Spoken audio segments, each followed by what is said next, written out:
Hello students, this is Amar Kumar and I am welcoming you to my YouTube channel The Study Point Ask Me.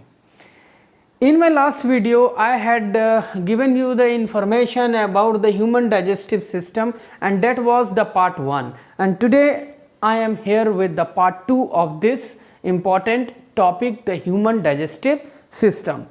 I hope part 1 मेरा आपको बहुत अच्छा लगा होगा, पसंद आया होगा और आप मेरे पार्ट 1 के वीडियोस को प्रॉपरली स्टार्ट से एंड तक ज़रूर देखे होंगे। और अगर आपने स्किप किया है there will be your loss. अगर आपने स्किप कर दिया या आपने वीडियोस को पूरा नहीं देखा तो इसमें पूरा का पूरा आपका नुकसान है। I think again you will think about this and you will watch my videos properly from starting till the end. So now I am going to start the second part of this topic. So let's start, students. In my last video I was dealing with the digestion, the step 2 है ना, दूसरा step में deal कर रहा था। First step was the ingestion and the second one is the digestion. Digestions में मैंने आपको म्यूकस तक की जानकारी दे दिया था। अब यहाँ से आगे फर्दर मूव करते हैं। The partially digested food then goes from the stomach into the small intestine. अब स्टमक तक का जो रोल था वो ख़त्म हो गया।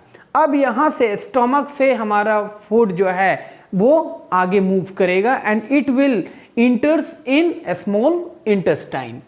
The exit of the food from the stomach is regulated by a sphincter muscle. अब जब स्टोमक से ये रिलीज होकर के स्मॉल इंटेस्टाइन में जा रहे होते हैं तो इसके रिलीज में, इसको रेगुलेट करने में जो मदद करते हैं muscles, that is called the sphincter muscle which releases it in a small amount into the small intestine, जो थोड़ा थोड़ा करके है ना स्टोमक से फूड पार्टिकल्स को आगे रिलीज कर रहे होते हैं स्मॉल इंटेस्टाइन में। The small intestine is the largest part of the एलिमिनेटरी canal. ये जो हमारा पूरा एलिमिनेटरी कैनाल है, मैंने आपको बताया था it is near about 9 metre long. ये पूरा 9 मीटर लॉन्ग जो है हमारा एलिमिनेटरी कैनाल है। अब इस 9 मीटर लंबे एलिमिनेटरी कैनाल में स्मॉल इंटेस्टाइन जो है वो सबसे लंबा होता है। इसकी लेंथ जो है वो नियर अबाउट 6.5 मीटर होती है ना, इसे याद रखिएगा student. Is arranged in the form of a coil, वो लिपटे हुए हैं है ना, एक दूसरे के साथ एकदम कॉइलिंग करके लिपटे हुए रहते हैं in our belly where complete digestion took place. और हम ये कह सकते हैं कि हमारा फूड का एक कंप्लीट डाइजेशन जो है वो स्मॉल इंटेस्टाइन में ही कंप्लीट होता है, पूरा होता है। The length of the small intestine differs in various animals depending on the type of the food they eat. अब हमारे स्मॉल इंटेस्टाइन का जो लेंथ है वो डिफ़र करता है स्टूडेंट, है ना। वो डिफ़र किस बेसिस पर करता है? जो हम भोजन करते हैं, जिस तरह का भोजन हम करते हैं उस पर डिपेंड करता है कि हमारा इंटेस्टाइन का लेंथ छोटा होगा या फिर बड़ा होगा। जैसे फॉर एग्जाम्पल देखते हैं यहाँ पर एग्जाम्पल में मैं यहाँ देखूंगा, बताऊंगा आपको कि cellulose is a carbohydrate food which is difficult with digest, so the herbivorous animals having the longer in size. अब हार्बिवोरस एनिमल्स जो पेड़ पौधे पत्तियाँ खाते हैं तो उन पत्तों में सेलुलोज, जो घास वो खाते हैं उनमें सेलुलोज मौजूद होता है और सेलुलोज को डाइजेस्ट कर पाना जो है वो बहुत डिफ़िकल्ट होते हैं। इसी वजह से है कि हार्बिवोरस एनिमल्स में स्मॉल इंटेस्टाइन का जो लेंथ है वो ज़्यादा होता है, लंबा होता है। वेयर एज जबकि meat is a food which is easier to digest, और जो कार्निवोरस एनिमल है जो मीट खाते हैं उनको ये मीट डाइजेस्ट करना बहुत आसान होता है। So the carnivorous animals having a shorter small intestine. यही कारण है कि कार्निवोरस एनिमल के अंदर जो स्मॉल इंटेस्टाइन होते हैं वो छोटे आकार में होते हैं, है ना। उनकी लेंथ जो है वो बहुत ज़्यादा लंबा नहीं होता है। यहाँ से ये क्वेश्चंस आते हैं, ठीक है, कि हार्बिवोरस एनिमल्स के में स्मॉल इंटेस्टाइन लंबे क्यों होते हैं, और या तो फिर ये पूछा जा सकता है कि कार्निवोरस एनिमल्स में स्मॉल इंटेस्टाइन का जो लेंथ है वो छोटा क्यों होता है। I hope you all have understood from here by this example. Now moving ahead, the small intestine receives the secretions of two glands. अब small intestine जो है इसे दो glands की help मिलती है इस पूरे proper digestions के लिए। वो दोनों glands क्या है? That is the first one is liver and the second one is pancreas. Now one by one I will give you the information about the liver and the pancreas. Now from here the two glands which I have mentioned, the first one is the liver and the second one is the pancreas. First of all we should know about the liver. So liver is the largest gland present in our body that secretes the bile juice. Liver जो है वो हमारे शरीर में मौजूद सबसे बड़ा gland है, ठीक है। और ये क्या सिक्रीट करते हैं? Bile juice. Bile juice is secreted by the liver. Bile is a greenish yellow liquid. ये जो है वो ग्रीनिश येलो कलर का एक लिक्विड मटेरियल है मेड इन द लीवर। और ये कहाँ बनते हैं? हमारे लीवर में बनते हैं। Which is normally stored in the gall bladder. और ये कहाँ स्टोर किया जाता है? इसे गॉल ब्लैडर में।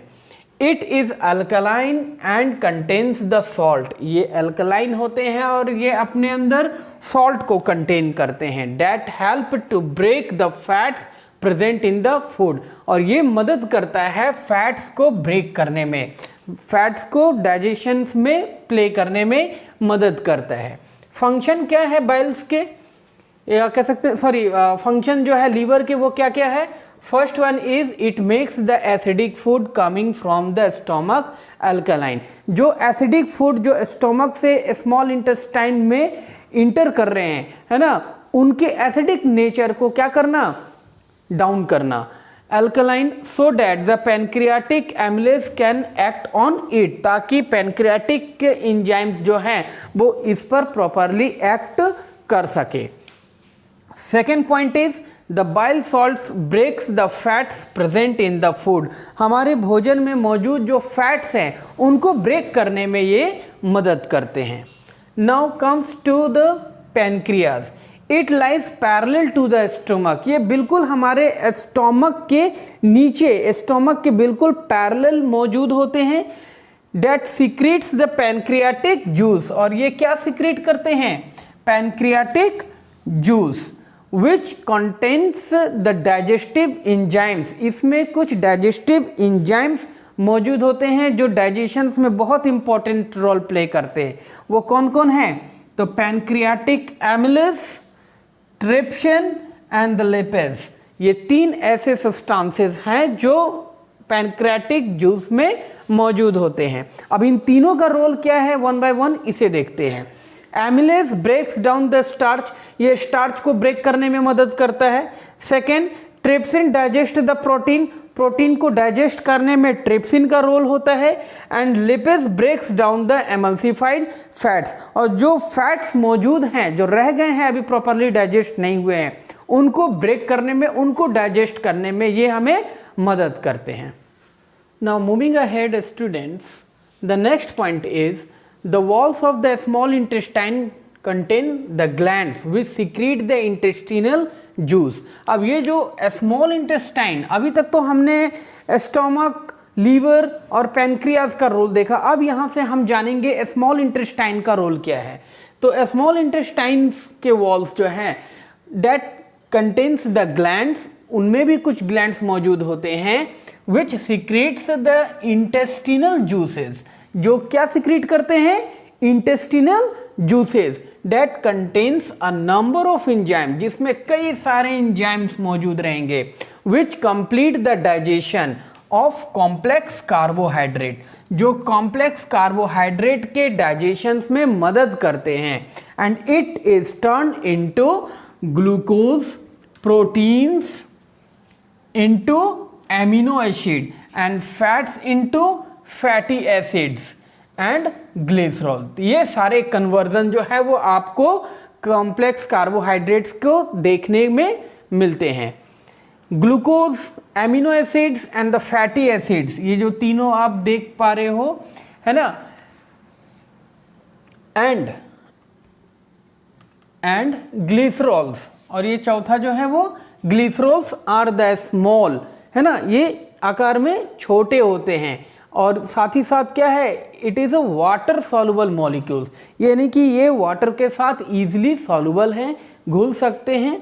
That helps in the process of digestion, जो डाइजेशन के प्रोसेस में क्या करते हैं, मदद करते हैं। So this is the information which I have provided in part 2। अभी तक ये इस वीडियो में मैंने आपको जो इन्फॉर्मेशन प्रोवाइड किए, ये इस टॉपिक के पार्ट 2 का एक हिस्सा था। एक और पार्ट इसका बच रहा है स्टूडेंट, और उस पार्ट्स में हम लोग एसिमिलेशन और एग्जिस्ट पोर्शंस को हम लोग जानेंगे कि किस तरह से एसिमिलेशंस होंगे, किस तरह से जो रिमेन वेस्ट मटेरियल्स हमारे फूड के रह गए वो किस तरह से हम अपने शरीर से बाहर करेंगे। ये चीज़ों को हम आगे आने वाली वीडियोस में देखेंगे। आई होप ये दोनों वीडियोस आपको अच्छे लगे होंगे, आप इससे काफ़ी कुछ सीखने को मिला होगा, and I hope you will watch my videos properly. और जो नए स्टूडेंट्स हैं जो अभी अभी मेरे चैनल में आए हैं या ज्वाइन किए हैं, जो ज्वाइन नहीं किए हैं, मैं उनसे रिक्वेस्ट करता हूं कि आप मेरे चैनल्स पर रीच करें, उसमें मौजूद जो वीडियोस मैंने प्रोवाइड किया है उसको प्रॉपरली वॉच करें, सब्सक्राइब करें और लाइक करना ना भूलें। In my upcoming video I will provide you the third part from this topic, the human digestive system. Till then, remain healthy and fit and have a nice day.